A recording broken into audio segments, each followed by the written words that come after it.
Hey guys, got a 2019 plate Audi A1 here. Just going to show you how to reset the tyre pressure warning on this one.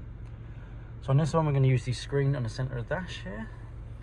If you do find the video helpful, please give it a like. If you want to see some more useful content like this, then please subscribe to the channel. Right, from here I'm going to go down to the bottom right, press the car icon. Then you want to go to settings and service. Then press on tyre pressure loss indicator. And first make sure your tyres are pumped up to the correct pressures. Then you want to press store tyre pressures. The current pressures of all 4 tyres correspond to the required values. So if you pumped up the tyres, then press yes, store now.